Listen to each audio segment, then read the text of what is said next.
The dust hadn't settled from the morning's preparations when Annabelle Whitmore found herself staring at her reflection in the cracked mirror of her bedroom. 19 years old, with auburn hair pinned up in the fashion expected of a bride. She looked every inch the proper young lady her father had sold her to be. The white dress, shipped from San Francisco at considerable expense, hung on her slight frame like a shroud. Outside, she could hear the commotion of wedding guests arriving at the Mallory Ranch.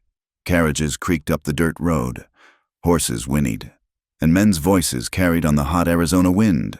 Each sound drove another nail into the coffin of her freedom. "Miss Annabelle," came a knock at the door. "Mr. Mallory wishes to see you before the ceremony." Her stomach turned.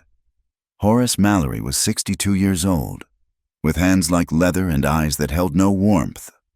He'd buried 2 wives already, both under suspicious circumstances that the local sheriff had been well paid to ignore. When he'd approached her father about purchasing his daughter, for that's what it truly was, a transaction as cold as any cattle deal, Samuel Whitmore hadn't hesitated. The ranch was failing, the debts were mounting, and a daughter was worth less than good breeding stock in the territory. "Tell him I'm indisposed," she called through the door, her voice steady despite the trembling in her hands. "He insists. Miss—" Of course he did. Men like Mallory always insisted. She opened the door to find Miguel, one of the Mexican servants, looking uncomfortable.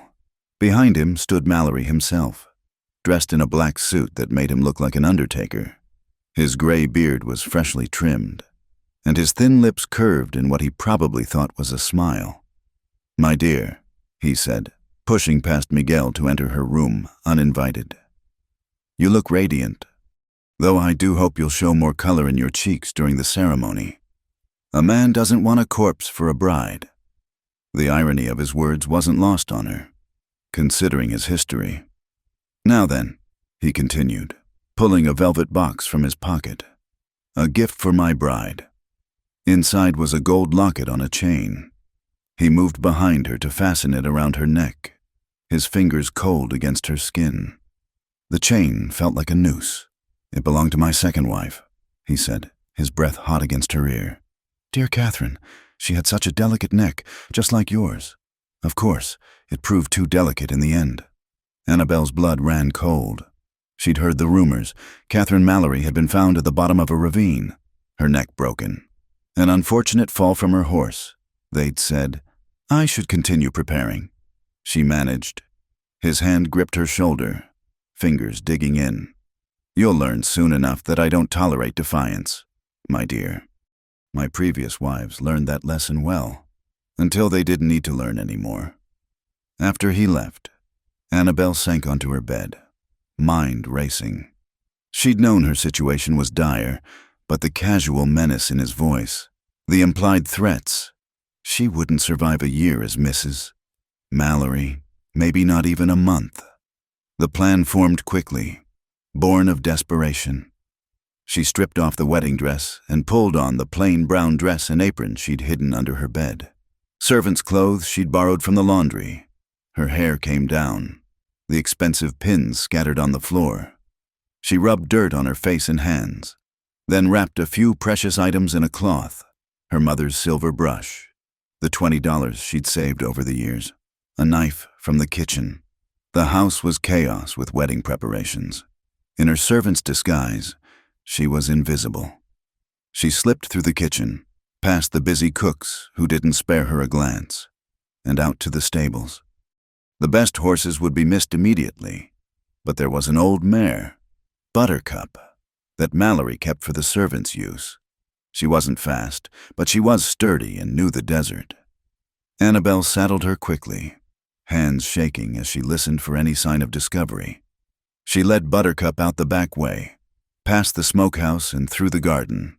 It wasn't until she reached the edge of the property that she mounted, looking back one last time at the ranch that had been her prison. The wedding was set for 4 o'clock. It was barely noon. She had a few hours head start if she was lucky. She pointed Buttercup west, toward the vast expanse of desert that marked the boundary between settled land and Apache territory. It was dangerous. Everyone knew the stories of what happened to white women who ventured into those lands. But whatever fate awaited her in the desert couldn't be worse than the certain death that waited in Mallory's bed. The sun beat down mercilessly as she rode. The landscape changed from scrub grass to red rock, from scattered ranches to empty wilderness. She'd never been this far from home, never seen country this wild. Massive saguaro cacti stood like sentinels, their arms raised to the blazing sky. Lizards scuttled across her path, and overhead, buzzards circled lazily. By late afternoon, her water was running low. She'd underestimated how much she'd need, how quickly the desert would suck the moisture from her body. Buttercup was struggling too, her head hanging low, foam flecking her mouth. The sun was setting when she saw the dust cloud on the horizon behind her. Riders, moving fast. Her heart hammered as she urged Buttercup on, but the old mare had nothing left to give. She abandoned the horse near a cluster of rocks, hoping Buttercup would find her way home, and scrambled up into the maze of stone. She could hear the riders now, men's voices, dogs barking. Mallory had brought a hunting party. She pressed herself into a crevice between two boulders, trying to become one with the stone. The voices came closer, and she recognized Mallory's voice, cold with rage. The little witch won't get far. This desert eats civilized folk for breakfast. She'll come crawling back, begging for water, and when she does... The threat hung in the air like smoke. They passed within 20 feet of her hiding spot, but the gathering darkness was her friend. She waited until the sound of horses faded before emerging. She was alone now, truly alone, in a desert that stretched endlessly in every direction. No horse, almost no water, no idea which way to go. The temperature was dropping fast. Desert nights were as cold as the days were hot. She stumbled forward, following what she thought might be a game trail. Her fancy boots, suitable for a wedding but nothing else, rubbed blisters on her feet. Her throat burned with thirst. The moon rose, painting the landscape in silver and shadow. It had a reddish tinge to it, a blood moon, her mother would have called it, a sign of change, of destiny shifting. She didn't know how long she walked. Hours blended together in a haze of exhaustion and thirst. She fell more than once. Her hands scraped raw on the rocks. Strange sounds echoed in the darkness. Coyotes howling, the scream of a mountain lion, the rattle of snakes. At some point, she realized she was being followed. Not by Mallory's men, this was something else. A presence in the darkness, watching. She tried to run, but her legs wouldn't cooperate. The world tilted, spun, and she fell hard. She lay there, cheek pressed to the still warm sand, and waited for death. At least she would die free. At least Mallory wouldn't have the satisfaction of breaking her. Through her delirium, she saw a figure emerge from the shadows, tall, moving with the fluid grace of someone born to this harsh land. Not a white man, the moon caught on dark skin, long black hair, the glint of silver ornaments. Apache. She tried to speak, to beg or plead, but only a croak emerged. The figure knelt beside her, and she looked up into eyes as black as the desert night, a face marked by wind and war, neither young nor old, with sharp cheekbones and a mouth set in a grim line. He said something in a language she didn't understand, then lifted her as easily as if she weighed nothing. She wanted to protest, to fight, but darkness was closing in from the edges of her vision. The last thing she remembered was the steady rhythm of his walk, the smell of sage and leather, and the strange comfort of being held by someone who didn't want to own her, who might kill her but wouldn't pretend it was love. Then the darkness claimed her, and Annabelle Whitmore, the runaway bride, disappeared into the vast embrace of the desert, carried by a stranger under a blood-red moon. Water. Cool, blessed water trickling between her cracked lips. Annabelle's eyes fluttered open to find herself in a place of shadow and stone. Overhead, rough rock formed a natural ceiling, and somewhere nearby she could hear the musical sound of running water. She tried to sit up, but gentle hands pressed her back down. The Apache warrior sat cross-legged beside her, a gourd of water in his hand. Up close, She could see the details she'd missed in her delirium, the scar that ran from his left eyebrow to his jaw, the copper bands around his upper arms, the way his dark eyes held both wariness and something that might have been concern. He spoke again in his language, the words flowing like water over stones. When she didn't respond, he touched his chest and said slowly, "Taza." Then he pointed at her, eyebrow raised in question. "Annabelle," she whispered, her throat still raw. He nodded, then offered her more water. She drank greedily until he pulled it away, shaking his head. Too much too fast, she understood. The cave, for that's what it was larger than she'd first thought. Her makeshift bed was a pile of rabbit furs near the back wall. Bundles of herbs hung from outcroppings in the rock, filling the air with the scent of sage and something medicinal. Through the cave opening, she could see a narrow canyon, its walls providing shade and concealment. She looked down at herself and felt heat rise to her cheeks. Her servant's dress was gone, replaced by a simple shift made of soft deerskin. Her feet were wrapped in cloth and some kind of poultice that smelled of pine. Taza followed her gaze and said something that sounded apologetic. He gestured to a corner where her dress lay folded, then to her feet, making motions that suggested walking and pain. He'd seen her blisters, treated them. The intimacy of it should have frightened her, but there was nothing improper in his manner. He'd cared for her as he might a wounded animal. Over the next hours, they developed a crude system of communication. He would point to objects and say their Apache names, and she would respond with the English. Water was tu, fire was ko, food was bain. When she tried to stand, her legs buckled. He caught her before she fell, his hands strong but careful. The brief contact sent an unexpected flutter through her stomach. She'd been manhandled by Mallory, pawed at by drunk cowboys at socials. But this was different. There was strength without possession, touch without demand. He helped her to the stream that ran along one wall of the canyon. The water was cold and clear, bubbling up from some underground source. She washed her face and hands while he stood a respectful distance away, alert to any danger. As the sun crossed overhead, marking another day in this strange new existence, she tried to make him understand that she needed to leave, to keep running. She pointed to herself, then to the canyon exit, making walking motions. Taza shook his head firmly. He led her to the cave mouth and pointed to the ground. There in the dust were footprints, boot prints from shod horses, the marks of Mallory's hunting party. They'd passed right by the hidden canyon, probably within the last few hours. He drew in the dirt, showing her a crude map. Here was the canyon.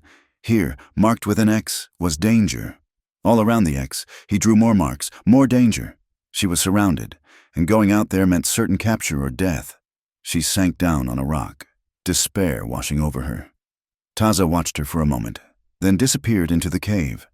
He returned with something wrapped in leather, which he placed in her lap.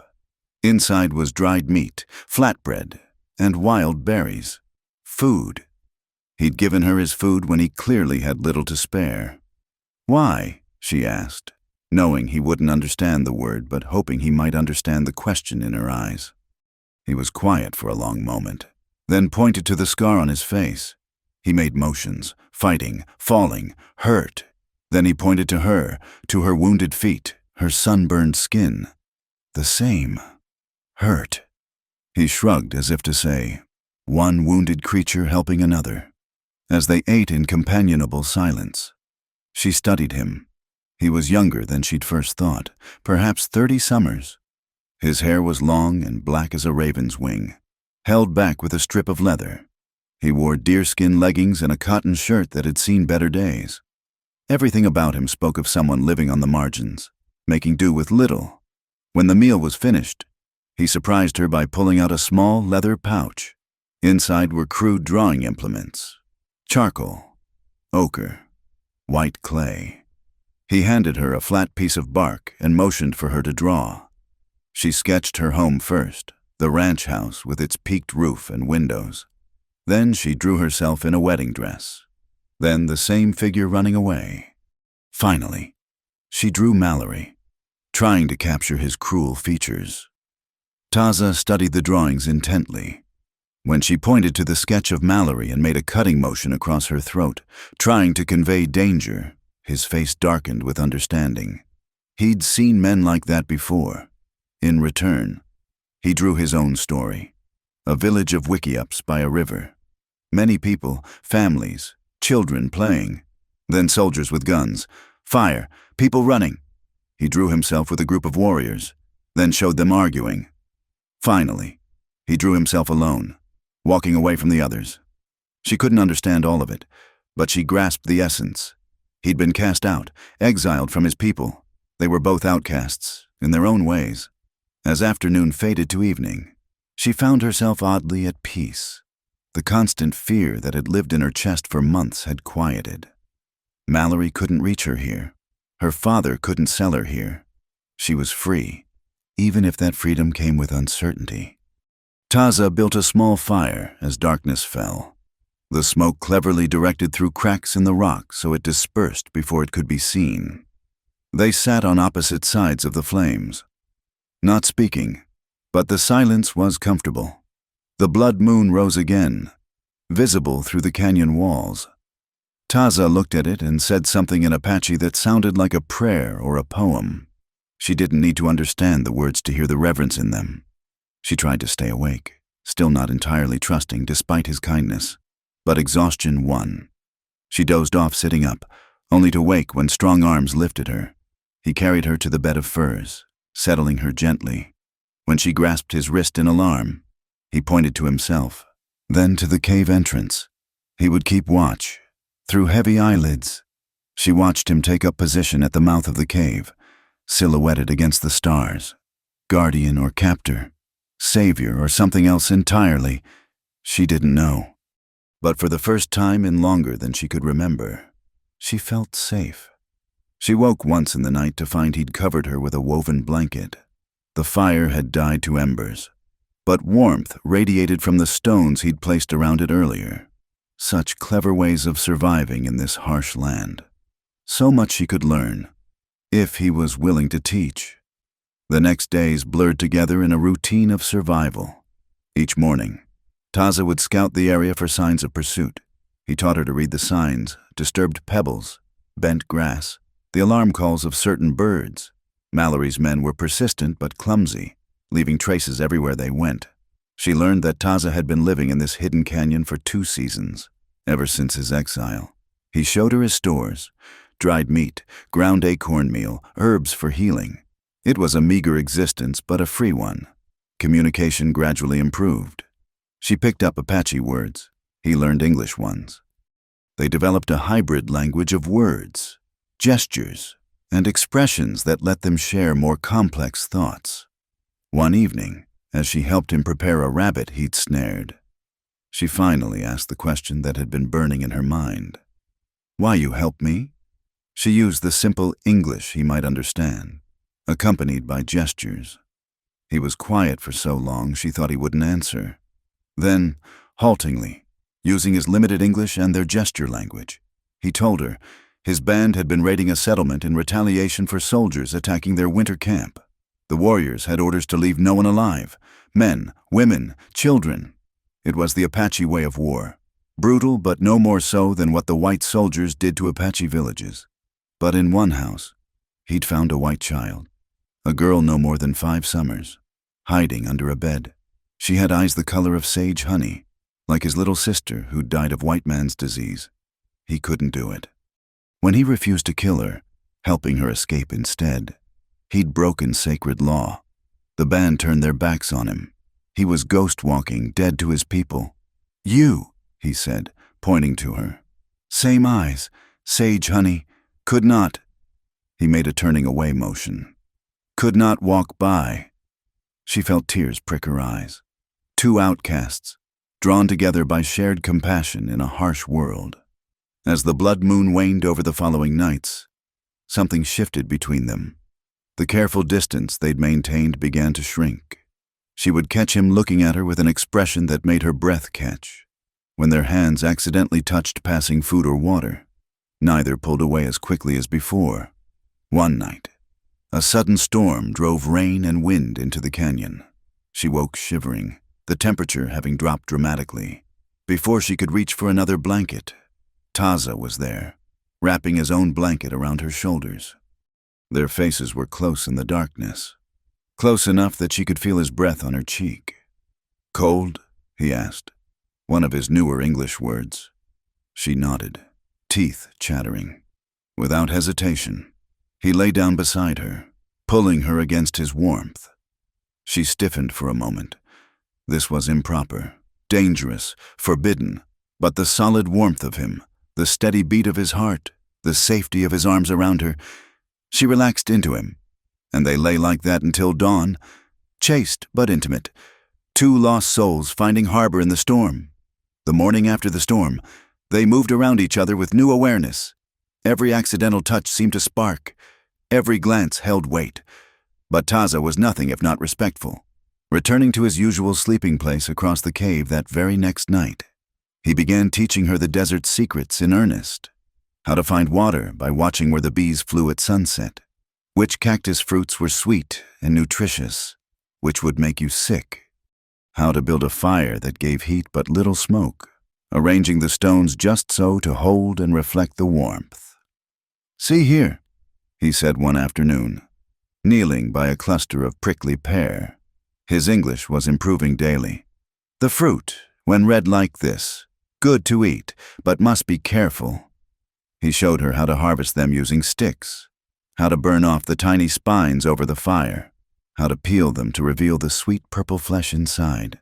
She laughed when juice ran down her chin, and he smiled, a real smile that transformed his usually serious face. She taught him things too, how to read simple English words, scratching letters in the dirt, how to count American money, though he pointed out the uselessness of it in the desert. She sang him songs her mother had taught her, old ballads from back east, and watched his face soften at the melodies. One evening, as they sat by the spring, she told him about her life before. The words poured out, her mother's death from fever when she was 12, how her father had grown cold and distant, viewing her only as currency to save his failing ranch. "He used to be different," she said, watching the water ripple. "When Mother was alive, he'd laugh, tell stories. After she died, it was like something in him died too. He started drinking, gambling, lost most of our land to creditors. When Mallory offered to pay his debts in exchange for me..." She couldn't finish, but Taza understood. He'd seen how white men traded their daughters like horses. "My father," Taza said slowly. "He was war chief, strong, proud, but the white man's whiskey..." He made a drinking motion. "It made him weak. He signed papers he could not read, gave away our sacred mountains for bottles of poison. The young warriors were angry. They wanted to fight, to take back what was stolen." He paused, staring into the gathering darkness. "That raid, where I would not kill the child, it was revenge for my father's weakness. But I looked at that little girl and saw only another victim of men's greed and anger." They sat in silence, understanding flowing between them. Both betrayed by fathers. Both refusing to let that betrayal turn them cruel. As the days passed, the hunt for Annabelle seemed to lessen. Taza's scouting trips found fewer signs of Mallory's men, but he warned her against hope. "Men like him," he said. "They do not forget insults. He waits, like rattlesnake in shade." She knew he was right, but it was hard to feel afraid when each day brought new wonders. Taza took her deeper into the canyon system, showing her hidden pools where ancient peoples had carved pictures into the stone, secret groves where wild grapes grew, caves painted with symbols of power and protection. At one such place, a shallow cave with faded red handprints on the walls, she asked. "What does it mean?" "Promise," he said, placing his own hand over one of the prints. "Long ago, people saying, 'We were here, we lived, we mattered.'" Without thinking, she placed her hand next to his on the wall. Their pinky fingers touched, and this time, neither pulled away. "We're here," she whispered. "We matter." He turned to look at her, and something in his dark eyes made her heart race, slowly, as if she might bolt. He raised his free hand to her face. thumb barely grazing her cheek. "Annabelle," he said, and her name on his lips sounded like a prayer. She leaned into his touch, eyes fluttering closed. She felt him move closer, felt the warmth of him. And then, a gunshot echoed through the canyon. They froze. Then Taza was moving, pulling her behind him as he peered out of the cave. In the distance, they could hear horses and men's voices. "Back!" he whispered urgently. "Deep into canyon. Now!" They ran. Annabelle's desert-hardened feet finding purchase on paths she would have thought impossible weeks ago. Behind them, the sounds of pursuit grew louder. Mallory had found their sanctuary. Taza led her through a maze of narrow passages, some so tight they had to turn sideways. At one point, he boosted her up a near-vertical climb, then followed with the agility of a mountain cat. They emerged on a high ledge as the sun was setting. Below, she could see them, a dozen men on horseback, Mallory at their head. His face was thinner than she remembered, marked by weeks of obsessive hunting. Even from this distance, she could see the madness in his movements, the way he gestured wildly at his men. "He's lost his mind," she breathed. "Dangerous." Taza agreed.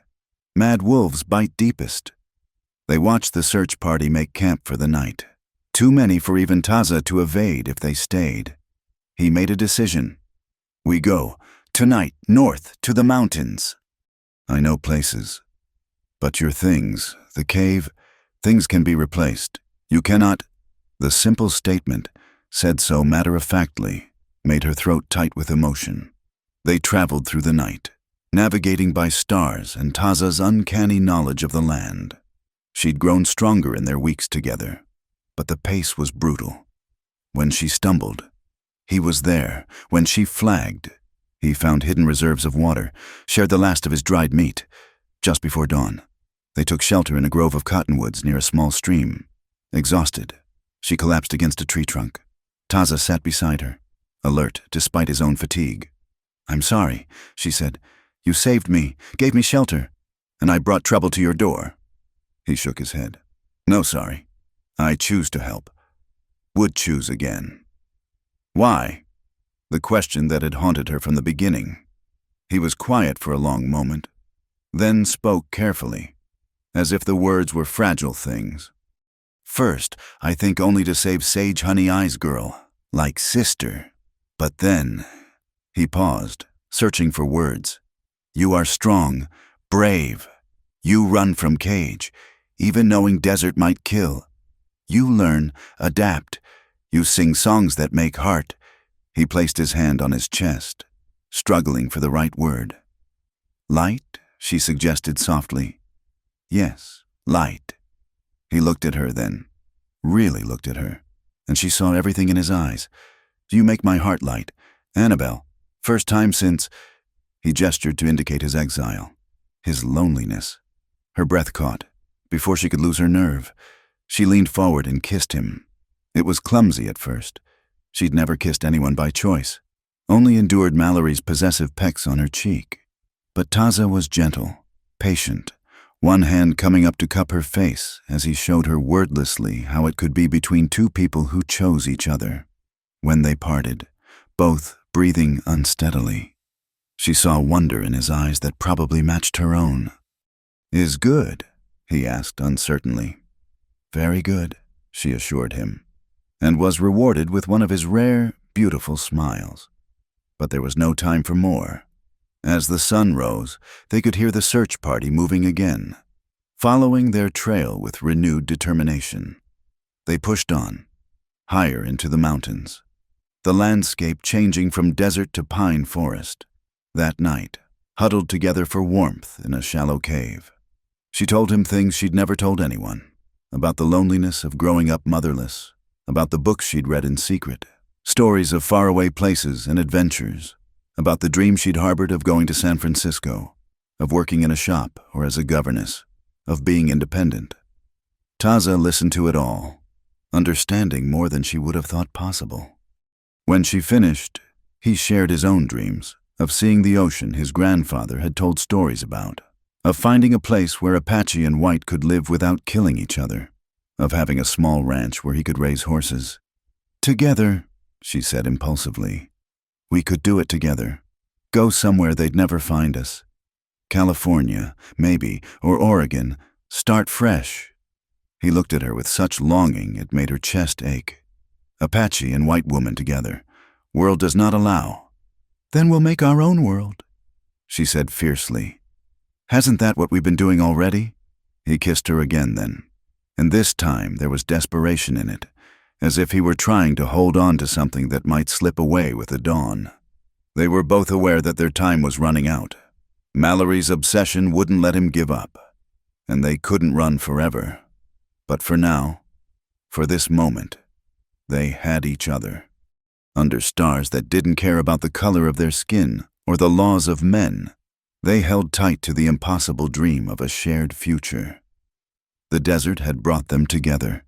Two outcasts finding in each other what they'd never thought to have: understanding, respect, and something that might, given the chance, grow into the kind of love that legends were made of. But first, they had to survive. And as the sounds of pursuit grew closer with each passing hour, that was looking less and less likely. They found the hidden cave 3 days later, tucked into a fold of red rock where ancient waters had carved out a sanctuary. The entrance was nearly invisible, just a crack in the stone that required them to squeeze through sideways. But inside, it opened into a cathedral of stone, with a natural skylight where the rock had collapsed ages ago. The blood moon shone down through that opening, painting everything in shades of crimson and shadow. They'd lost Mallory's men in a sandstorm the day before, but both knew it was temporary. The hunters would return. They always did. Taza built a small fire from the driftwood scattered about, evidence that water sometimes flooded this chamber during the rare desert rains. As Annabelle spread their meager supplies on a flat stone, she noticed her hands were trembling. "You cold?" Taza asked, already moving to wrap his blanket around her shoulders. "No," she said softly, catching his hands in hers. "Not cold." He went very still, reading something in her eyes that made his breath catch. They'd been dancing around this moment for days now, drawing closer with each shared danger, each tender gesture, each stolen kiss, but always something held them back: propriety, uncertainty, the knowledge that their worlds were supposed to be separate. "Annabelle," he began, but she pressed her fingers to his lips. "I know what everyone would say," she whispered. "That it's wrong, that we're too different, that it can't last. But Taza, I've spent my whole life doing what others decided was proper. It brought me nothing but misery." She moved closer, close enough to feel the heat radiating from his body. "You're the first person who ever saw me as more than property to be traded, who taught me I could be strong, who made me feel..." "Feel what?" His voice was rough with emotion. "Free," she breathed. "Alive, like I matter." His control broke then. He pulled her against him, his kiss fierce with all the longing they'd both been fighting. Her arms went around his neck, fingers tangling in his long hair, and she kissed him back with equal fervor. When they parted, both breathing hard, he pressed his forehead to hers. "You matter," he said fiercely. "To me, you are everything. Sun after long darkness, water in empty desert. But I must not. We should not." "Why?" she challenged. "Because of what others think. They're not here. It's just us, Taza, just us and the desert and the moon." He pulled back to look at her, his dark eyes searching her face. "You understand what this means? If I..." He struggled for words. "Among my people, to lie with woman is sacred. Not casual thing. It is joining, claiming. I understand," she said steadily. "Do you think I could share what we've shared? Feel what I feel, and not understand? I'm not the sheltered girl who ran into the desert anymore. You changed me. We changed each other." "Yes," he agreed softly. "We did." The fire crackled, sending sparks spiraling up toward the moon-bright opening above. The red light made everything seem dreamlike, unreal, as if they'd stepped out of the ordinary world into some timeless place where only they existed. Taza reached up to touch her face, his thumb tracing the line of her cheek with infinite tenderness. If you were Apache woman, there would be ceremony. Families would meet. Gifts would be given. I would court you properly, prove I could provide. And if you were a white man, there would be calling cards and chaperoned visits and permission asked of my father. She replied, But we're neither of those things anymore. We're just us. Just us, he repeated, and something shifted in his expression. Decision replacing doubt. He stood, drawing her up with him, and led her to where their blankets lay spread on the sandy floor of the cave. The moonlight painted their skin in shades of silver and shadow as they stood facing each other, the moment stretching between them like a held breath. Are you certain? He asked one more time. Instead of answering with words, she began to unlace the front of her deerskin dress, her eyes never leaving his. His breath caught, and he reached out to still her hands, taking over the task with fingers that trembled slightly despite all his warrior's control. What followed was unlike anything the romance novels she'd secretly read had prepared her for. There was none of the brutal claiming she'd feared from Mallory, none of the shame she'd been taught to associate with desire. Instead, there was reverence in the way Taza touched her, as if she were something precious and fragile. There was power in the way she touched him back, marveling at the contrast of hard muscle and surprisingly soft skin, at the scars that told stories of survival. They came together with the patience of those who had learned to savor small joys in a harsh world. He taught her pleasure with the same careful attention he'd used to teach her desert survival, reading her responses, adjusting his touch, whispering endearments in Apache that she didn't need to understand to feel their meaning. When she gasped at sensations entirely new to her, he gentled his movements, murmuring, Trust me, little sage eyes, I will not hurt, never hurt. And he didn't. What might have been painful became transcendent. Two broken people finding wholeness in each other. Under the blood moon's witness, they joined not just bodies, but souls, creating something new from the shattered pieces of their old lives. Afterward, they lay entwined, her head on his chest, listening to the strong beat of his heart. He stroked her hair, now loose and wild around her shoulders, and hummed something that might have been an Apache lullaby. What are you thinking? She asked softly. That moon was right, he said. Blood moon brings change. I am changed. We are changed. She rose up on her elbow to look at him. Are you sorry? Never, he said fiercely, pulling her down for a kiss. You are mine now, in eyes of moon, of spirits, of my heart, mine to protect, to cherish, as I am yours. Mine, she agreed, liking the sound of it. My warrior, my teacher, my love. They made love again as the moon traced its path across the sky, learning each other's bodies like new territory to be mapped and claimed. Each touch was a promise, each kiss a vow that needed no words. As dawn approached, painting the cave walls in softer hues, they reluctantly separated to dress. The real world was waiting outside their sanctuary, with all its dangers and impossibilities. What happens now? Annabelle asked as she rebraided her hair. Taza was checking his weapons, the warrior replacing the tender lover. Now we run farther. Maybe Mexico. I know people there. Mixed bloods who live between worlds. We could... He stopped suddenly, head tilted, listening. Then she heard it too. Horses, many horses, moving fast. They scrambled to the cave entrance, peering out through the narrow crack. Her heart sank. The entire canyon was filling with riders. Mallory had brought a small army. There, someone shouted. I see smoke from their fire. Taza pushed her back into the cave, his mind already working. There is another way out, small, dangerous, but possible.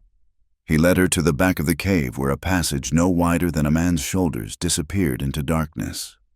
Water had carved it over millennia, creating a twisting path through the rock. Go, he commanded. Follow watermarks. We'll come out above canyon. Run north. Find the Mexican Traders Road. What about you? I lead them away. Give you time." "No." She gripped his arm. "We go together or not at all. Annabelle, you said I'm yours now. That means you're mine. A wife doesn't abandon her husband." Something flared in his eyes at her use of those words. He kissed her hard, quick, then pushed his rifle into her hands. "Then we fight together," he said.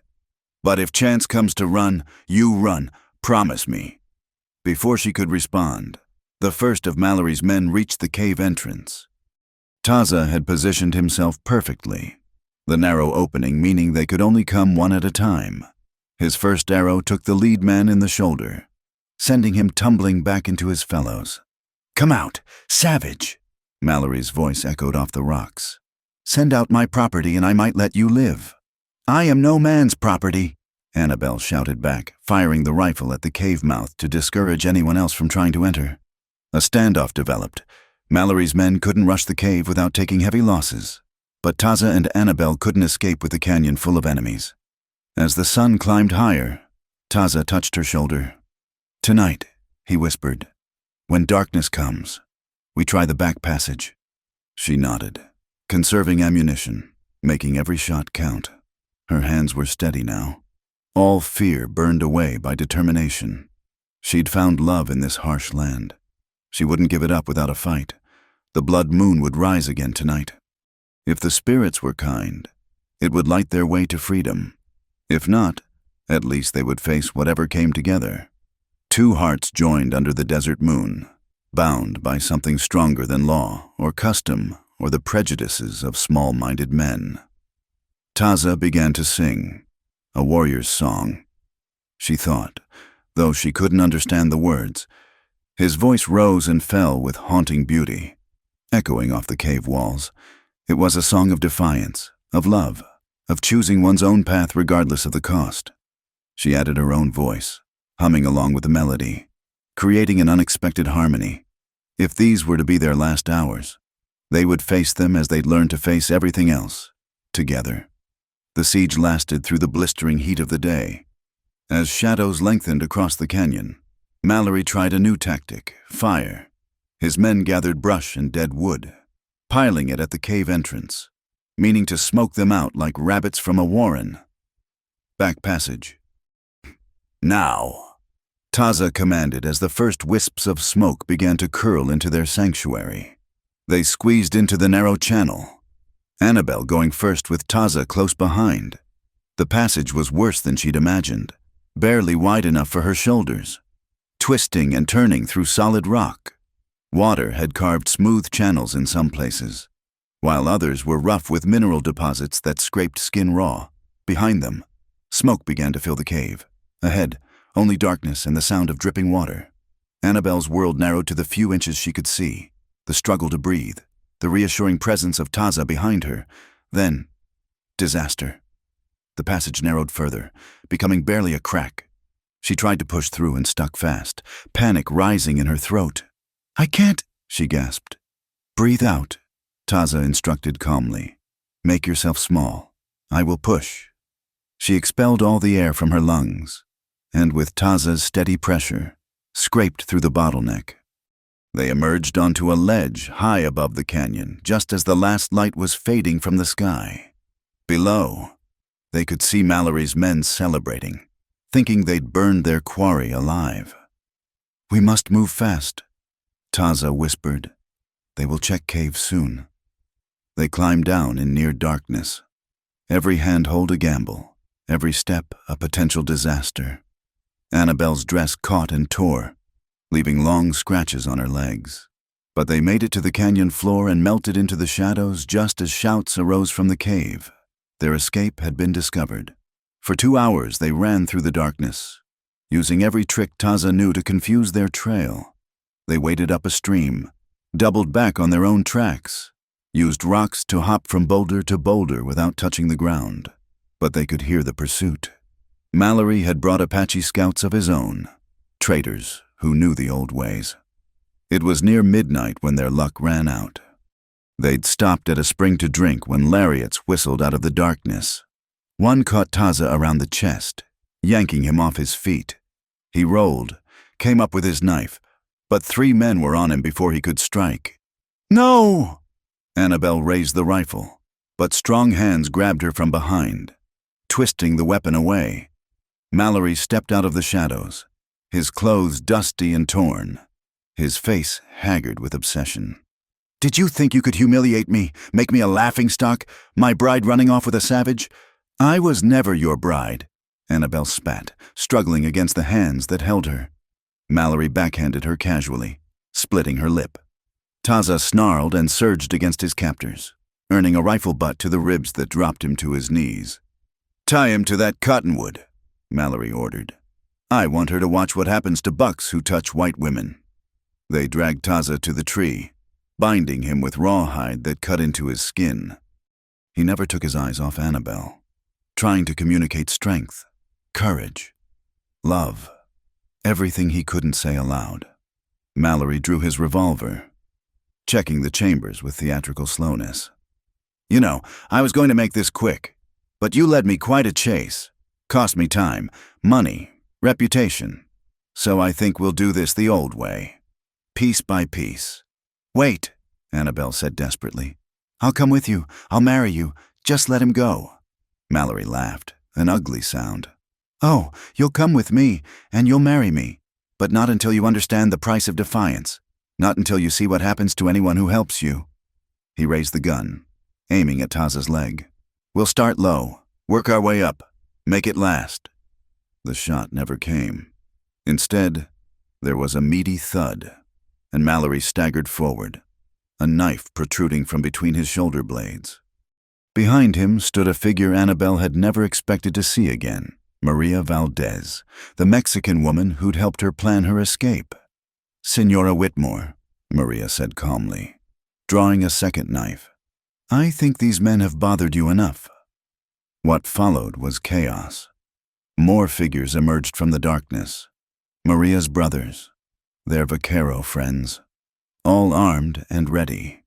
Mallory's hired thugs, faced with actual resistance instead of helpless victims, scattered like quail. Mallory himself had fallen to his knees, coughing blood. He looked up at Annabelle with glazing eyes. You were mine. I was never yours," she said quietly. "I was never anybody's but my own." He toppled forward and moved no more. Maria cut Taza's bonds while her brothers secured the area. "We heard what happened," she explained. "That you ran, that Mallory hunts you like animal. We decide, enough, some things, they go too far." Taza rubbed his wrists, eyeing their rescuers warily. Relations between Mexicans and Apaches were often as bad as those with whites, but Maria approached him with respect. "You saved her," she said simply. "Protected her. For this, you have our gratitude." "How did you find us?" Annabelle asked, still shaking from the nearness of disaster. "Blood Moon," Maria smiled. "My grandmother. She was India. She say Blood Moon nights. The spirits show the way to those who need finding. We follow the moon. Find you." One of the brothers was going through Mallory's pockets. He whistled low. "Much money here, and papers. His will," another brother read by lamplight. "Leaving everything to his wife." He looked at Annabelle. "You are still legally his wife, yes? The ceremony was performed?" Annabelle shook her head. "I ran before. We never actually—" "Ah, but who is to say different?" Maria asked with a sly smile. "The priest. He is very old, very forgetful. If he says ceremony was completed, who argues? And look, Mallory even signed new will, leaving ranch to beloved bride. How thoughtful of him." It took a moment for Annabelle to understand what they were suggesting. "But that would be justice," Maria said firmly. "You think Mallory got his ranch honestly? He killed for it, stole for it, forced men off their land. Now it goes to you. You do with it what you wish." Annabelle looked at Taza, who had remained silent through this exchange. "What do you think?" he considered, then spoke carefully. "The warrior's way is to take from enemies what they took from you. It is balance." "Besides," Maria added practically, "dead men tell no tales. Mallory's men, they run like rabbits. They will not come back. We take body, bury in desert, coyotes and buzzards. They clean up rest. Mallory simply, disappears. It was wrong. Everything about it was wrong by the standards of law and civilization. But then, what about any of this had been right? Being sold like cattle, hunted like an animal, nearly watching the man she loved tortured to death? Yes, she said quietly. Let's do it. They worked through the night. Mallory's body disappeared into an unmarked grave. His horse and belongings were scattered to make it look like he'd ridden on alone. The will, whether forged or genuine, who could say, was carefully preserved. As dawn broke, painting the desert in soft pastels, Maria's family prepared to leave. Come with us, she urged. We take you to a safe place, help you claim what is yours. But Annabelle shook her head. Not yet. There's something we need to do first. She looked at Taza, who understood immediately. They had unfinished business in that cave. Promises to make under the moon's witness. Maria smiled knowingly. Ah, see, the blood moon. She is matchmaker. No? Very well. You know where to find us when ready. After their rescuers departed, Annabelle and Taza stood alone in the growing light. She was filthy, exhausted, blood-stained, and had never felt more alive. You are free now, Taza said softly. Truly free. You can go anywhere, do anything. You do not need... She silenced him with a kiss. I need you, she said against his lips. I choose you, if you'll have me. His arms came around her, crushing her against him. Have you, Annabelle? I would face 100 Mallorys for you, die 1,000 deaths for you. No dying, she said firmly. Living, together. We have a ranch now. Apparently, you could raise those horses you dreamed of. Apache man living on White Ranch. People will talk. Let 'em. We'll hire Maria's family. Any others who judge by character, not color. We'll make our own place. Our own rules. He looked at her with wonder. You would do this? Give up your people's acceptance? They were never my people, she said. You are my people. You and anyone else who sees the world as more than us and them. The sun climbed higher, warming their faces. Somewhere in the distance, a hawk cried, wheeling on the morning thermals. The desert stretched endless around them, not empty but full of hidden life, secret beauty, unexpected possibilities. Come, Taza said finally, taking her hand. If we are to make promises, should be done properly. The moon sets soon, but the spirits remain, and I know place. They walked hand in hand into the new day, two outcasts who'd found home in each other, ready to build something new from the ashes of the old. The blood moon had brought change indeed, death and rebirth, ending and beginning, all wrapped up in a love that shouldn't exist but did, defiant and strong as the desert itself. The sacred place Taza led her to was unlike anything Annabelle had ever seen. Hidden deep in a box canyon, ancient ruins clung to the cliff-face stone dwellings built by people who had vanished long before either Apache or white man walked these lands. At the center of the ruins, a natural amphitheater of red rock caught and held the last light of the setting blood moon. The old ones built here, Taza explained, his voice hushed with reverence. My grandfather said they knew the places where earth and sky meet, where spirits listen. Warriors come here for visions. Medicine men come for power. We come for binding, Annabelle finished softly. For promises that can't be broken. They had stopped at a hidden spring to wash away the blood and dust of the night's violence. Now they stood clean before the ancient stones, wearing simple clothes Maria's family had provided. Annabelle's hair hung loose down her back, adorned with a single eagle feather Taza had placed there.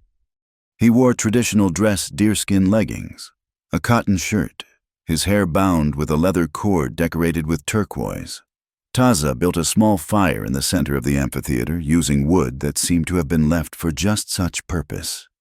As the flames caught, he produced a leather pouch from his belt. Sage, he said, showing her the dried leaves. Cedar, sweet grass, sacred plants for sacred moment. He added them to the fire, and fragrant smoke rose toward the fading moon. The scent was cleansing, transformative, marking the boundary between ordinary life and something deeper. From another pouch, he withdrew 2 strips of soft leather. "Among my people, when man and woman join, they bind hands, not to trap, but to show they choose to walk same path." "Show me," Annabelle whispered. He took her right hand in his, palm to palm, and began wrapping the leather around their joined hands. As he worked, he spoke in Apache, then translated, "I bind myself to you, Annabelle Whitmore. Your enemies become my enemies. Your joys become my joys. Your path becomes my path." When he finished, she took the second strip with her free hand and clumsily but determinedly repeated the binding. "I bind myself to you, Taza Redhawk. Your enemies become my enemies. Your joys become my joys. Your path becomes my path." They stood there, hands bound together, as the moon touched the horizon. Taza began to chant, not loudly, but with deep feeling.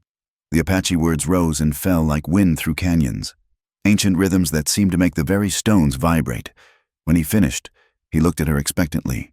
After a moment's hesitation, she began to sing her mother's favorite hymn, but transformed. Instead of singing about heavenly mansions, she sang about earthly love. Instead of golden streets, she sang about desert paths.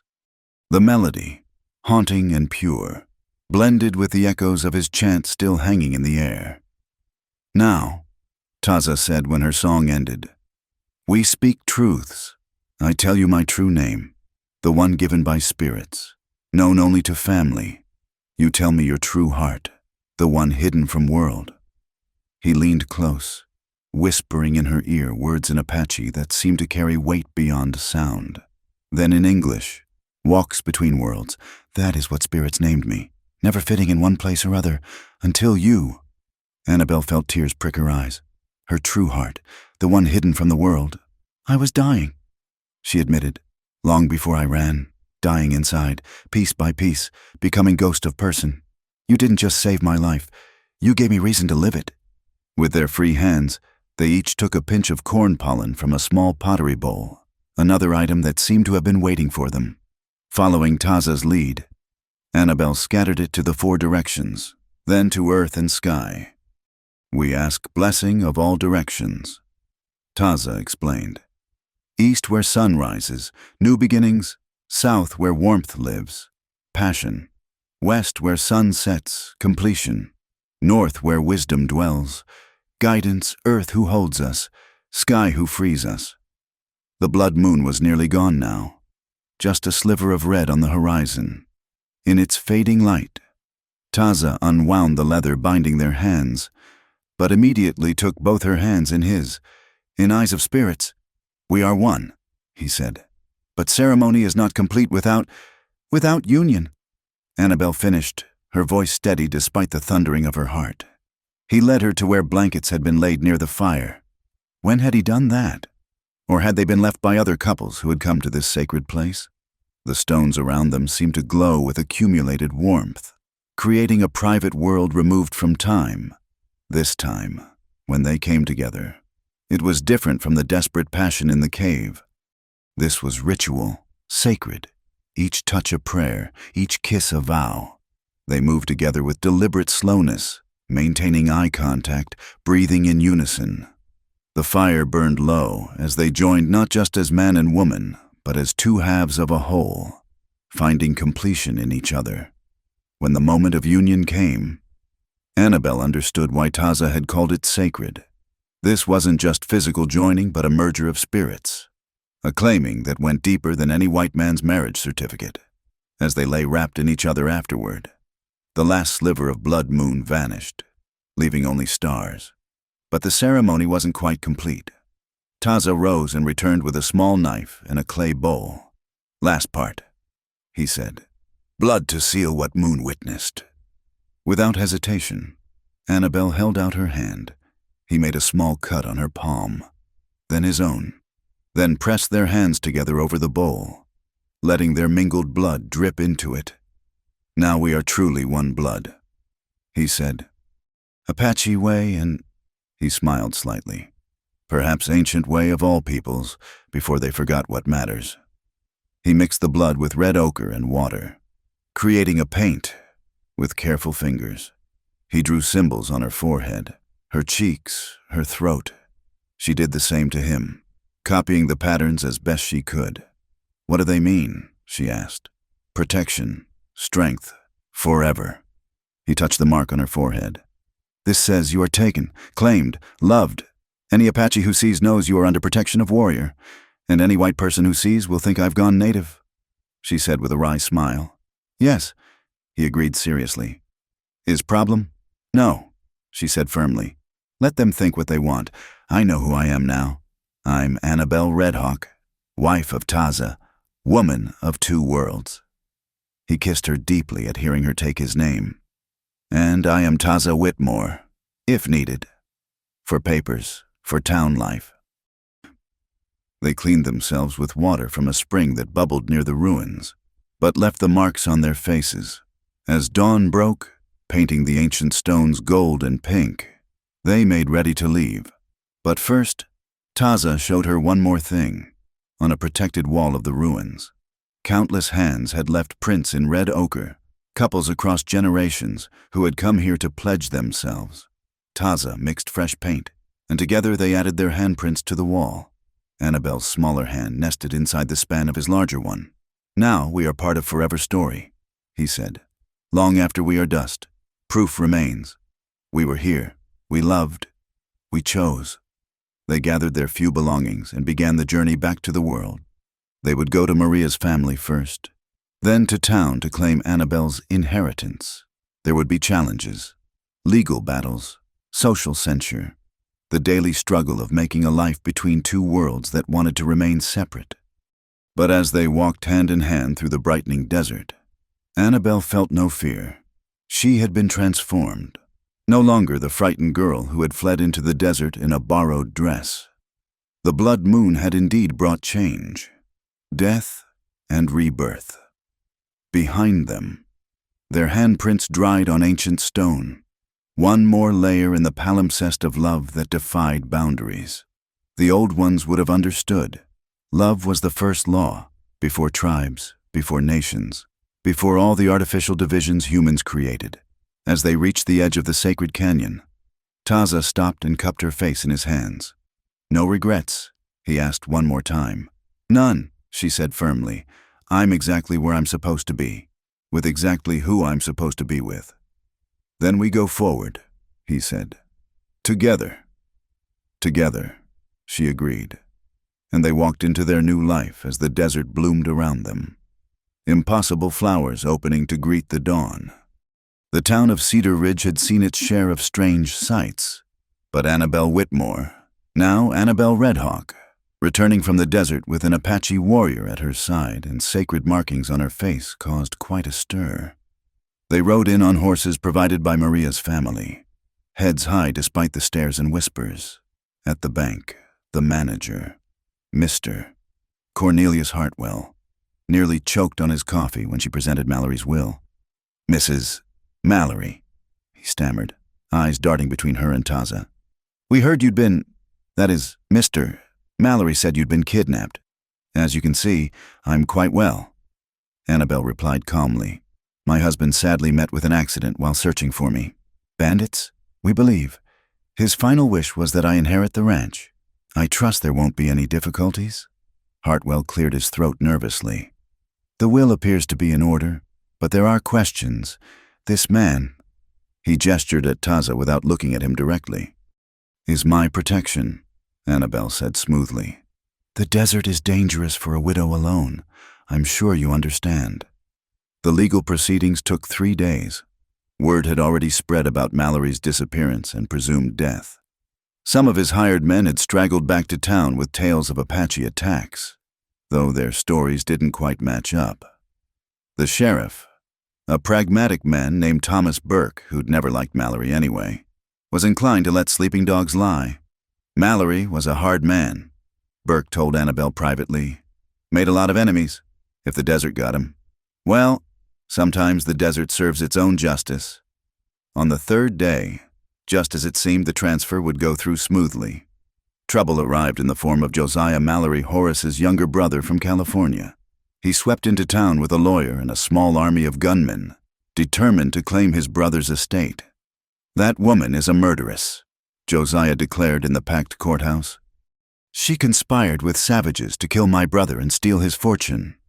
Taza tensed beside Annabelle, hand moving to his knife, but she placed a calming touch on his arm. They'd expected this. Maria Valdez rose from the gallery.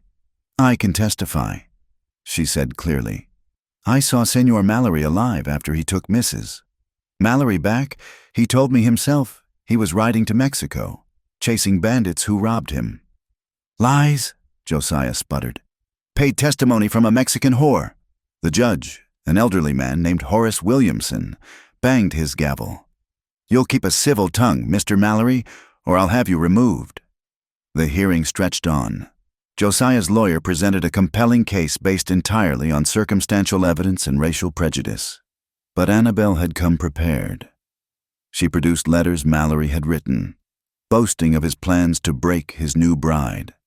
Speaking of her as property, she had testimony from ranch hands about his treatment of his previous wives. And she had the will, properly witnessed and notarized. When Josiah's lawyer suggested she'd forged it, Annabelle played her trump card. "I invite anyone to compare the signature to the one on this document." She produced a bill of sale. "This is the paper where Horace Mallory purchased me from my father for $2,000 and the cancellation of debts. If I'm property to be bought and sold, then surely I pass to his estate like his cattle and horses." The courtroom erupted. The judge called for order, studying the bill of sale with obvious distaste. The practice of selling daughters to pay debts wasn't illegal, but it wasn't something people liked to acknowledge in polite society. "Furthermore," Annabelle continued, her voice ringing clear, "I call upon Dr. Marcus Finch to testify about the deaths of Mallory's previous wives." The elderly doctor, who'd been sitting quietly in the back, stood reluctantly. Under oath, he testified about bruises he'd seen, bones that showed signs of repeated breaks, Catherine Mallory's neck injury that was inconsistent with a fall from a horse. "I hold myself in shame," he concluded, "for not speaking sooner, but Mallory was powerful, and I was cowardly." By the time the hearing ended, public opinion had shifted. Josiah retreated to his hotel, planning his next move, but he'd underestimated both Annabelle's intelligence and the loyalty she'd inspired. That night, as Josiah met with his gunman in the hotel saloon, planning to take the ranch by force, he found his drinks arriving courtesy of a beautiful saloon girl with raven hair and dancing eyes. By midnight, Josiah and his men were unconscious, drugged by Maria's cousin Isabella, who'd taken a job at the saloon just for this purpose. They woke up the next morning tied to their horses on the edge of town, wearing nothing but their underwear, their weapons and money gone. Pinned to Josiah's chest was a note, "Leave now and live.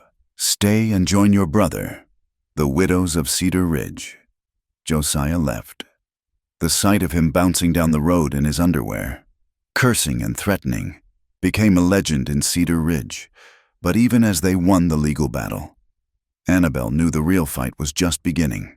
She and Taza rode out to the Mallory Ranch, now the Red Hawk Ranch, to find it in chaos. The foreman, a cruel man named Silas Brock, who'd been Mallory's creature, had barricaded himself in the main house with loyal hands, refusing to recognize her ownership. "No Apache-loving whore is taking this ranch," he shouted from an upstairs window. "Mr. Josiah will be back with an army." Annabelle felt the old fear trying to creep back in. But then she looked at Taza, steady and strong beside her, and at Maria's brothers who'd accompanied them, and at the surprising number of ranch hands who'd chosen to stand with her rather than Brock. "Burn them out?" suggested Miguel, Maria's eldest brother. "No," Annabelle said firmly. "This is my home. I won't destroy it." She raised her voice to Carrie. "Silas Brock, you have 1 hour to vacate my property. Any man who leaves peacefully will receive a month's wages and safe passage. Any who stays." She nodded to Taza, who notched an arrow and sent it through the window, embedding it in the wall inches from Brock's head. "That was a warning," she called. "The next one won't miss." The standoff lasted 40 minutes. Then the front door opened and men began filing out. Hands raised, some sneered at her as they passed, but they left. Finally, only Brock remained, You'll pay for this, bitch, he snarled as he emerged. You and your red savage. There'll come a night when you're not watching, when your guard is down.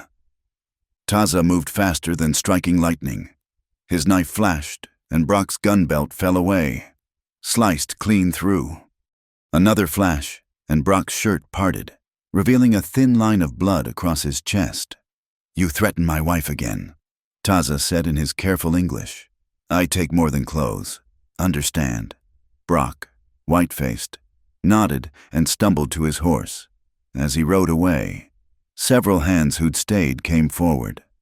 Begging your pardon, ma'am, one said, hat in hand. We never liked Mallory or Brock. If you'll have us, we'd like to stay on. Don't matter to us if your man's Apache. Way we see it, can't be worse than what we had. And so began the transformation of the Mallory Ranch into something new. Annabelle hired Maria's family and other Mexicans who'd been turned away by prejudice. She kept the white hands who'd proven themselves fair-minded. And slowly, carefully, she began hiring Apache, those who, like Taza, walked between worlds. It wasn't easy. There were conflicts, misunderstandings, old grudges that flared. But Annabelle, with her newfound steel, and Taza, with his quiet authority, slowly forged them into something resembling unity.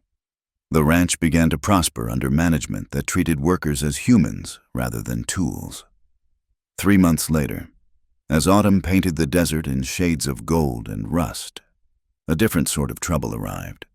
A band of Apache warriors appeared at the ranch gates, not the reservation Apache who worked for the army, but wild Apache, the last free bands who still fought the encroaching white world.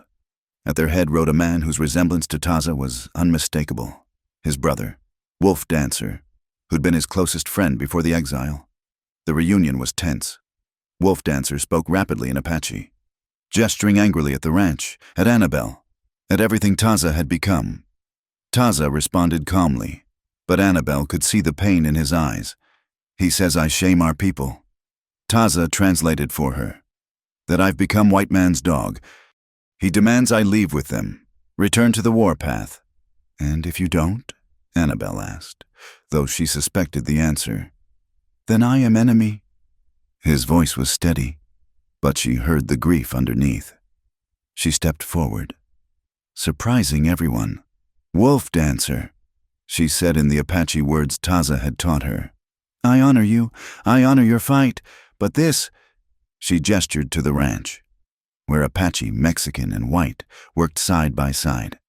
This is also fighting, fighting for different future where your children might live without running. Wolf Dancer stared at her, clearly not expecting the white woman to speak his language. He responded sharply, and Taza translated. He says pretty words from white mouth mean nothing. Says I've poisoned you with dreams that will turn to ash. Maybe, Annabelle agreed. But maybe not. Stay. Eat with us. See what we build, then decide. It was a risk. The warriors could slaughter everyone on the ranch. But something in her certainty, her lack of fear, made Wolf Dancer curious. He agreed to stay one night. That night, around a great fire. Something magical happened. The Mexican vaqueros shared their guitars and songs. The Apache responded with their own music. The white cowboys, not to be outdone, contributed their fiddles and harmonicas. Food was shared. Apache fry bread, Mexican tamales, American beef stew, all mixing in ways that shouldn't work but did. Annabelle watched it all from beside Taza, their hands intertwined. This was what she'd envisioned. Not the erasure of differences, but the celebration of them. Not one world consuming another, but many worlds learning to dance together. Wolf Dancer watched too, his warrior's face unreadable. But she caught him smiling when a Mexican child toddled up to him, unafraid, offering him a sweet cake. As dawn approached and the warriors prepared to leave, Wolf Dancer drew Taza aside. They spoke for a long time, gesturing, sometimes raising their voices, sometimes embracing. When they finished, both had tears on their faces. He says I am still his brother, Taza told Annabelle. Says he doesn't understand my path but will not stand in my way. Says, his voice broke slightly, Says our mother would be proud that I follow my heart, even if it leads to strange places. The warriors left with the rising sun, but not before Wolf Dancer clasped Annabelle's hands. You guard my brother's heart, he said in broken English. I guard your life. Any Apache harms you, they answer to Wolf Dancer. It was more than she could have hoped for. Not acceptance exactly, but respect. A recognition that there might be more than one way to be Apache. More than one way to resist. More than one way to survive. That night, as she and Taza lay in their bed in the ranch house that had once been her prison, she reflected on how far they'd come. From runaway bride to ranch owner. From exile to bridge between worlds. From two broken people to something whole and strong. No regrets? Taza asked, echoing his question from their wedding night. None, she said, curling into his warmth. Though I do wonder what happens next. He chuckled, pressing a kiss to her hair. Next we live. We build, we show them all that their world of walls and hatred is not only way. Outside, a coyote howled at the moon, not blood red now, but silver and serene. The desert answered with its night chorus of life continuing, adapting, surviving despite all odds, just like them. 5 years had passed since that night when Annabelle Whitmore fled into the desert in a borrowed dress, the woman who sat on the porch of the ranch house, watching the sunset paint the mountains crimson, bore little resemblance to that frightened girl. Her skin was sun-kissed, her hands calloused from work, her auburn hair streaked with lighter strands from the desert sun. At her feet, a small boy with his father's dark eyes and his mother's determined chin played with carved wooden horses. Mama? 3-year-old Samuel asked in the mix of English and Apache that had become the ranch's common tongue. Tell story about moon? Annabelle smiled, pulling him onto her lap. Which moon story? Little one? Red moon, when Papa found you. That's a long story for such a small boy, she teased. But her eyes were already distant with memory. The ranch had prospered beyond her wildest dreams. What had started as an experiment in cooperation had become a beacon. They raised the finest horses in the territory. Taza's Apache knowledge of bloodlines combined with modern breeding techniques produced animals that were both beautiful and hardy. Their cattle thrived under the care of vaqueros who knew every water source, every grazing ground. More importantly, they'd become a safe haven. Mixed-blood children who belonged nowhere else found welcome. White women fleeing brutal husbands found sanctuary and work. Apache families tired of the reservation's slow death discovered they could maintain their traditions while adapting to new realities. Mexican families escaping poverty found opportunity. It hadn't been without cost. They'd weathered attempted raids by bitter Apache who saw Taza as a traitor. They'd survived legal challenges from white ranchers who resented their success. There had been a terrible year when drought threatened everything, and only the ancient water-finding knowledge of an old Apache woman had saved them. Riders coming, Taza called from the barn, his English now fluent though still accented. Many riders. Annabelle tensed, old fears never quite buried. But as the dust cloud resolved into individual shapes, she relaxed. She recognized the lead rider, Maria Valdez, now Maria Santos, coming for her monthly visit with her own growing family. But there were others with her, strangers. As they drew closer, Annabelle saw they were a mixed group, Mexican, white, even a few Chinese from the railroad camps. At their head rode a distinguished older gentleman in a city suit. Senora Redhawk, Maria called cheerfully. I bring you visitors, important visitors. The gentleman dismounted stiffly, clearly more comfortable in offices than saddles. Mrs. Redhawk, my name is Jonathan Hartley. I represent a group of progressive businessmen from San Francisco. We've heard about what you've built here. Annabelle stood, Samuel clinging to her skirts. Taza emerged from the barn, and she felt his solid presence beside her like a shield. And what have you heard, Mr. Hartley? She asked carefully. Miracles, he said simply. A place where the future is being born, where cooperation replaces conflict, where profit doesn't require exploitation. He gestured to his companions. We've come to see if it's true, and if it is, to learn from you. Over the next days, the visitors toured the ranch. They saw Apache cowboys working alongside white ones, teaching each other their different techniques. They saw the school Annabelle had built, where children of all backgrounds learned together. They saw the innovative irrigation system that combined ancient knowledge with modern engineering. Most importantly, they saw it worked. The ranch was profitable, the workers content, the community thriving. "How?" Hartley asked one evening as they shared dinner. "How do you make them work together when the whole world says they should be enemies?" Annabelle exchanged glances with Taza. "We don't make them do anything," she said. "We simply give them reasons to see past the surface. Shared work, shared profit, shared respect. It's amazing how hatred fades when your family's survival depends on the man beside you, regardless of his color. But surely there are conflicts." "Of course," Taza said. "But we have counsel." All voices heard. "Decisions made together. Not perfect, but better than one man's rule." Hartley and his associates left with pages of notes and promises to spread word of the Red Hawk model to other progressive communities. Whether anything would come of it, only time would tell. A month later, the blood moon rose again. Annabelle and Taza climbed to their special place, a flat rock overlooking the ranch where they often went to be alone.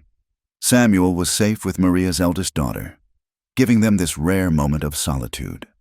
"Do you remember?" Annabelle asked, leaning against her husband's shoulder. "That first blood moon? How could I forget? Scared white girl, more dead than alive, falling into my arms." She elbowed him playfully. "I was not scared. I was strategically retreating." He laughed, the sound rich and warm. "Yes, strategic. Into desert with no water, no food, no plan. I had a plan. Run, keep running. Very simple plan." "Terrible plan," he corrected, pulling her closer. "Lucky for you. I had better one." They sat in comfortable silence, watching their domain. Lights twinkled from the various dwellings scattered across the ranch. In the main yard, someone was playing a guitar, and voices rose in a mixture of languages, singing together. "I never imagined this," Annabelle said softly. "When I ran that night, I thought I was choosing death over slavery. Instead, I found life," Taza finished. "Real life, complicated, difficult, beautiful life. Do you think it will last? What we've built?" He considered carefully. Taza never gave false comfort. One of the things she loved about him. Change comes. Always comes. Railroad brings more settlers. Government makes new laws. Young ones forget old ways, but... He gestured to the scene below. Seeds planted, ideas spread. Maybe this exact place doesn't last forever, but what it represents, that lasts. She turned in his arms to face him. 5 years had added lines around his eyes, a few silver threads in his black hair, but to her he was more handsome than ever. This was a face shaped by laughter as much as hardship now, by joy as much as sorrow. "I love you," she said in Apache, the words still feeling sacred on her tongue. "And I love you," he replied in English, then added with a grin, "Strategic retreater." Their laughter echoed across the desert, startling a family of coyotes who added their voices to the night chorus. Below, their son would be asking for the moon story again, and Maria's daughter would be trying to remember all the details Annabelle had shared. The story would spread, as stories do, changed in the telling, perhaps, but carrying its essential truth, that love could bloom in the harshest ground, that enemies could become family, that two people from different worlds could create a third world all their own. Some would say it was impossible, a fairy tale, too idealistic for the harsh realities of the frontier, but others would remember and take hope. A runaway bride, an exiled warrior, a blood moon, a choice to see beyond the surface to the heart beneath, as they made their way back down to their home. Annabelle paused at the gate. The sign that had once read Mallory Ranch now said Rancho de la Luna Sangre, Ranch of the Blood Moon. Below it, in smaller letters, words in English, Spanish, and Apache. "All who come in peace are welcome." "Ready?" Taza asked, hand extended. "Always," she replied, taking it. They walked through the gate together, back to their unconventional family, their impossible dream made real, behind them. The blood moon continued its eternal journey across the sky, witness to all the loves that bloomed in defiance of the world's expectations. In the ranch house, Samuel had finally fallen asleep to Maria's daughter's telling of the moon story. But others were awake, drawn by the tale. Ranch hands and their families, visitors and workers, all gathered to hear how Annabelle Whitmore had run into the desert and found Taza Redhawk, how the blood moon had blessed their union, how they'd built something new from the ashes of the old, and when the story ended, as it always did, with love conquering all, the listeners would nod and smile, because they were living proof that sometimes, just sometimes, the impossible becomes possible. Sometimes, the desert blooms. Sometimes, love is enough. The blood moon set, but its light remained in the hearts of all who'd heard the tale, and in the morning, they would wake and continue building their small piece of a better world. One day, one choice, one act of bridge building at a time. For in the end, that's all any of us can do. Run toward freedom. Trust in strangers who might become family, and dare to love across the artificial lines that divide us. The rest, as Annabelle had learned that night in the desert, takes care of itself. Thank you all for listening to this tale from the Wild West. I'm curious to know where in the world you're enjoying these stories. Please share in the comments below where you're listening from so we can connect across the miles, just like Annabelle and Taza connected across their different worlds. Don't forget to subscribe to Wild West Campfire for more stories of love, adventure, and the untamed frontier. What did you think of Annabelle and Taza's journey? Share your thoughts below. I'd love to hear what touched your heart in their story.